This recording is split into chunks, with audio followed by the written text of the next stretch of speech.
European financial markets are trading higher this morning with the UK's FTSE 100 index currently up around about 49 points, the DAX in Germany up over 100 points, and the Euro Stoxx 50 index higher by 23 points. In the commodity space, gold is currently up around about 60 cents. FX markets are relatively subdued. We got somewhat weaker yen following a strong performance on the Japanese Nikkei 225 index yesterday, and at the same time we also have a generally buoyant feel when it comes to the commodity sector on the whole, with oil prices easing.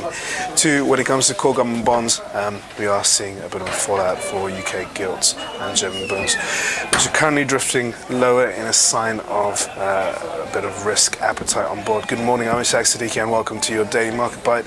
I want to give you guys a quick idea of what's going on in financial markets around the world. So we are kicking off this week following the long Easter weekend. So US markets were open yesterday, Asian markets too. However, we're back here in Europe for our first trading day of the week. It is kicking off with a lot of action when it comes to merger and acquisition news. Deal activity is alive and well in the pharmaceutical sector.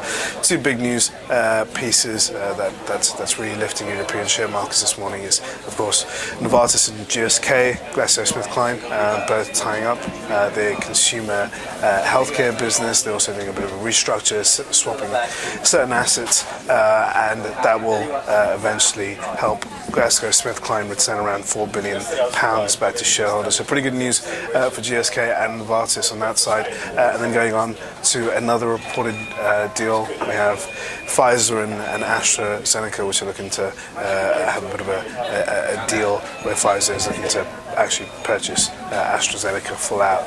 So that's invigorating the pharmaceutical sector this morning. However, when it comes to what we're kind of contending with, we had this decent session out in the US overnight. Netflix earnings were pretty good. Halliburton too. We also had leading indicators data, which is much better than expected, and that's kicked up US markets. Going into Asia, not as strong performance, relatively subdued.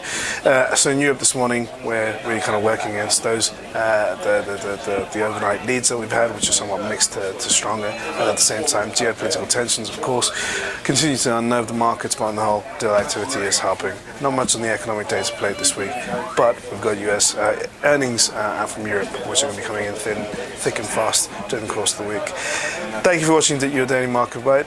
Tune in for another one tomorrow.